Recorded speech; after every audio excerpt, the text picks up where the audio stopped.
When we think of the Borg in Star Trek, we think of their Borg cubes flying around and terrorising anyone that comes near them, especially if you have a USS Enterprise-D or a certain Intrepid-class called Voyager.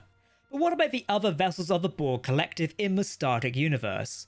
Today, we're looking at the Borg Long-range Tactical Vessel, which we typically refer to as the Borg Sphere. Welcome to Trek Central, I'm your host, Captain Jack. Before we do warp into this video, if you want to keep up to date on the latest Star Trek news, lore and more, then make sure to hit that subscribe button to never miss a video from the team here at Trek Central. You can also follow us on social media for daily updates on the Star Trek universe. We're enjoying making these Star Trek videos on various topics, and we hope you're enjoying watching them. If you want to support their development, please join our Patreon via the link below. You'll get exclusive access to videos and events, as well as more Galaxy class rewards. As always, please do let us know your thoughts in the comment section below, because if you're talking about Star Trek, then we want to hear about it. Okay, engage. With a diameter of 600 meters, the Borg Sphere was a large vessel typically used as a scout ship or a long-range tactical vessel. Typically, they were deployed independently to scout sectors of space, or to fulfill objectives for the Borg Collective. Given its size, the interior bay of the Borg Sphere was large enough to hold an Intrepid-class starship. The external surface of the Borg Sphere followed the Collective's typical hull designs of chaotic overlapping machinery. This would also have some green lights beaming from within. Some Borg Spheres had large openings to capture starships, like an Intrepid-class. Other apertures were also present on some Borg Spheres, typically housing a deflector or something else. Like other Borg vessels, the Sphere had transwarp capability and ablative hull armor. The Sphere was equipped with a tractor beam, allowing it to lock onto enemy starships and pull them in for assimilation. In terms of weapons, the Borg Sphere had the standard Borg armaments, including beam and projectile weaponry. While the ablative hull armor was strong, without the deflector shields, it could not withstand direct hits from Starfleet's quantum torpedoes. With regards to the Borg Sphere's own weapons, again it had the standard Borg beam and projectile weapons installed. In terms of Borg drones, the Borg Sphere has a complement of 11,000 on board.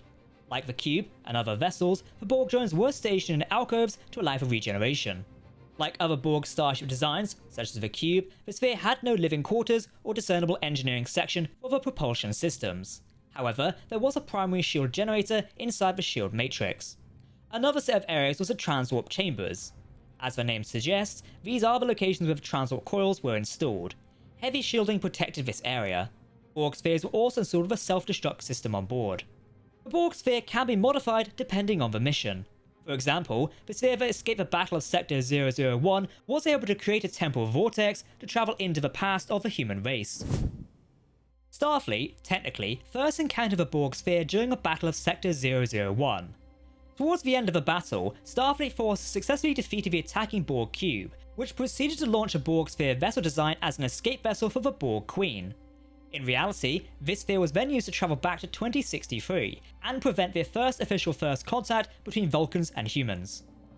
To accomplish this, the sphere dropped out of its temporal corridor and attempted to kill Dr. Zefram Cochrane at his warp complex in Bozeman, Montana.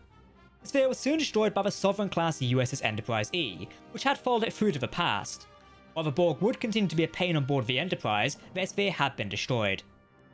Now, technically, the first encounter, due to time travel shenanigans, humans would encounter the wreckage of a Borg Sphere in 2153. The remains were found in the Arctic Circle by a team of researchers. There was enough debris left over for the team to determine the ship would have been a perfect sphere. Unfortunately, they also discovered two Borg drones who had survived the crash.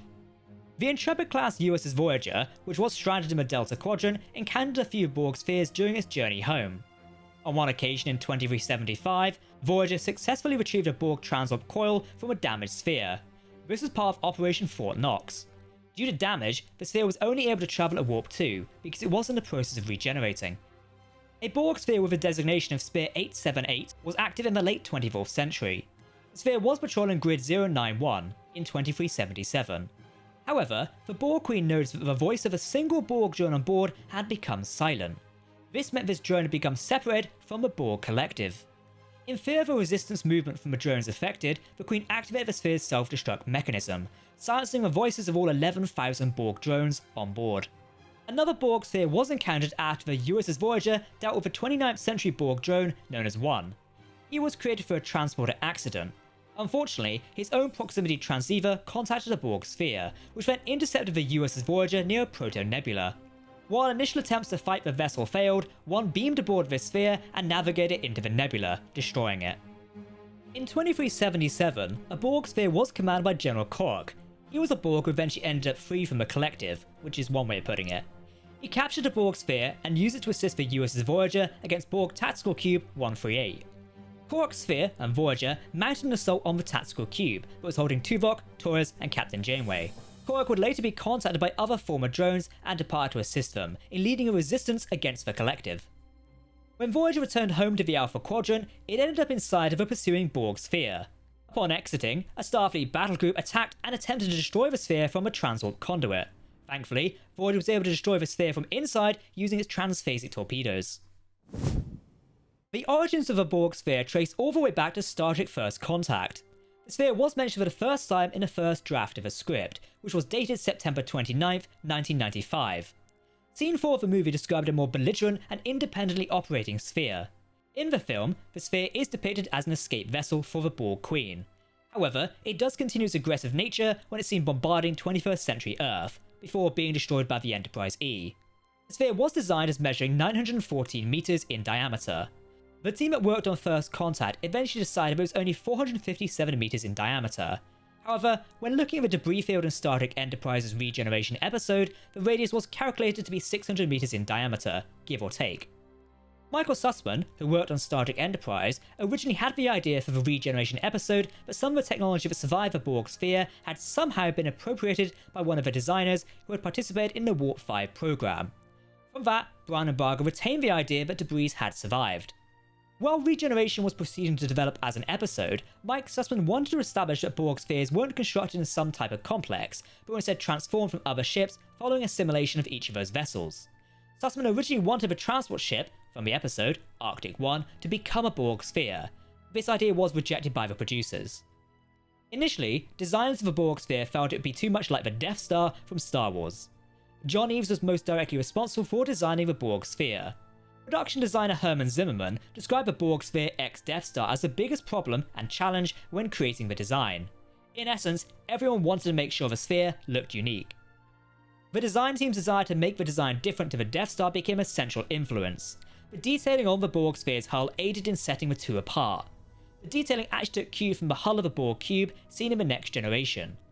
Eves presented a series of concept drawings for Herman Zimmerman and producer Rick Berman to review.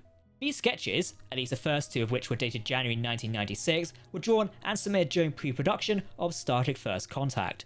Initially, an alternate design of a Borg Sphere was suggested in artwork by illustrator Ricardo Delgado, who made his version look radically different to anything seen before.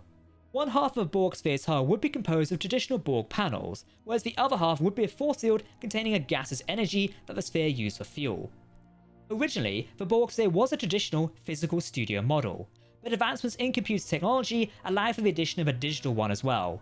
This made even more sense when it's decided the Borg would play a significant role in Star Trek Voyager. The external complexities of a Borg Sphere meant it was easier to depict realistically with a studio model than with CGI. When it came time for Voyager to debut the Borg Sphere, Koji Kuwamara of Foundation Imaging digitally revamped the CGI model of the Borg Sphere for the Voyager episode Drone, which was in the 5th season. All in all, this is a well-rounded design. So, that's our breakdown of a Borg Sphere in the Star Trek universe. What do you think of this vessel? Is it one you'd take out for a spin in Star Trek, or are you more interested in the Borg Cubes? If you want to keep up to date on the latest Star Trek news, lore and more, then make sure to hit that subscribe button to never miss a video from the team here at Trek Central.